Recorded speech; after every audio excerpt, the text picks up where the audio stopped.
Coucou, j'aimerais vous parler du lâcher-prise aujourd'hui.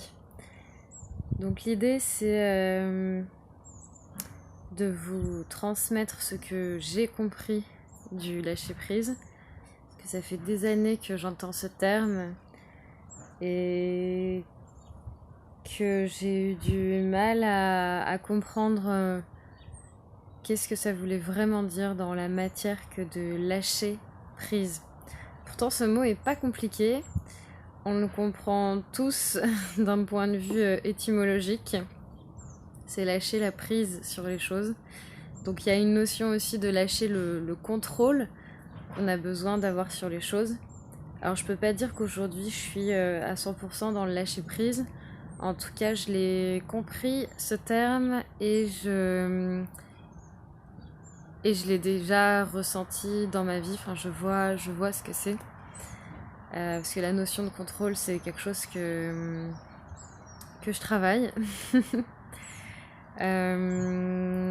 Donc en fait, lâcher prise, c'est pas simplement de se la couler douce et d'attendre de voir ce qui se passe dans la vie. Non, là, on est dans la passivité, la non-action, et je pense qu'il se passera pas grand-chose si on est comme ça. On va plutôt se laisser dépérir, et c'est vraiment pas le but.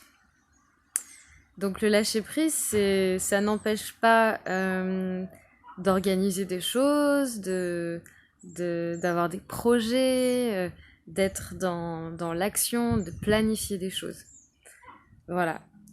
C'est ce qu'on planifie et les projets, ça va répondre à des désirs, des choses qu'on a envie de mettre en place, des choses qu'on a envie de faire. Donc par rapport à ces désirs, on peut créer de l'attente. Donc c'est-à-dire que si je planifie un événement, un anniversaire par exemple, et que j'invite telle et telle personne, j'attends que ces personnes soient là pour moi pour me fêter mon anniversaire. Et si des personnes ne peuvent pas venir parce que si ça, peu importe la raison, je vais être déçue et je vais peut-être, ça va probablement générer de l'émotion si j'ai beaucoup d'attentes par rapport à ça. Donc le lâcher prise, c'est d'être dans l'acceptation de ce qui est. La personne, elle peut pas venir ou elle peut pas répondre à cette attente. Ok, j'accepte. De toute façon, je peux pas forcer la personne en face de moi. Donc la personne prend une décision, je peux pas avoir le contrôle dessus. Et donc, je vais lâcher prise sur le fait que la personne ne puisse pas venir, par exemple.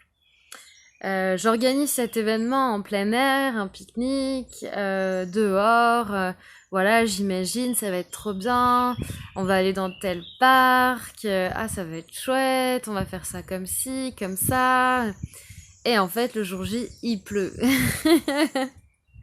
Là, je peux pas avoir le contrôle sur le temps du jour. Alors c'est soit j'annule tout, je me morfonds dans mon lit parce que ça se passe pas comme prévu et que du coup je suis déçue et triste. Là, je lâche pas prise. Là, je maintiens le truc, quoi. Donc oui, après, on peut ressentir des émotions. On peut se sentir triste, on peut se sentir déçu. Mais après, le lâcher prise, ça nécessite juste d'accepter que c'est comme ça et que du coup, on va faire autrement et on rebondit et on cherche des solutions, en fait. Pour moi, c'est ça le lâcher prise. Si on lâche pas prise, on va se morfondre et on va continuer cette boucle un peu de négativité qui va nous servir à rien puisqu'on peut rien y faire de toute façon. Donc, et puis en plus, ce sera contre-productif parce qu'on ne sera pas à la recherche de solutions et de se dire ça se passera autrement et ce sera ok aussi. Donc pour moi, c'est vraiment ça, c'est lâcher prise par rapport à tout ce qu'on ne peut pas contrôler et maîtriser. Ça fait partie des imprévus de la vie et de se dire, c'est comme ça, je peux pas... si je peux pas avoir de contrôle là-dessus, je lâche et c'est ok. C'est pour éviter de rentrer dans une boucle émotionnelle négative qui va nous rendre un peu down en fait. Donc, apprendre à lâcher prise, c'est aussi apprendre à observer ses pensées et son mental. parce que le mental va s'attacher aux choses, va créer des attentes, va fixer des choses en fait. Donc on peut avoir des attentes, hein, mais c'est quel est notre degré d'attachement à cette attente en fait. Et de se dire, je peux avoir une attente, mais elle peut ne pas être répondue en face. Et de se dire comment je me sens si elle est répondue ou pas, en fait. C'est ça l'important.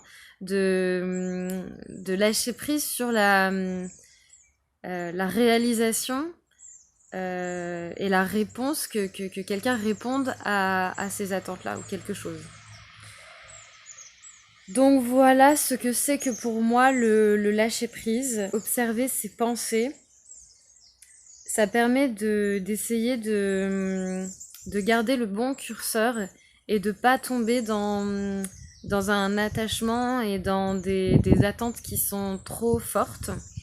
Et au moment où un imprévu survient, et ben d'observer ce qui se passe dans la tête, d'observer ce qui se passe dans le corps en termes émotionnels. Et quand on est attentif à ce qui se passe dans le corps, on peut plus facilement faire transmuter l'émotion et les choses. Ce sont les pensées qui entretiennent l'émotion négative, parce qu'on va ruminer. Donc c'est cette rumination, c'est ces pensées qui vont entretenir, fixer et bloquer en fait l'énergie négative dans le corps. Et plus on s'identifie à ça, plus on s'attache à ça, bah moins on lâche prise en fait. Voilà.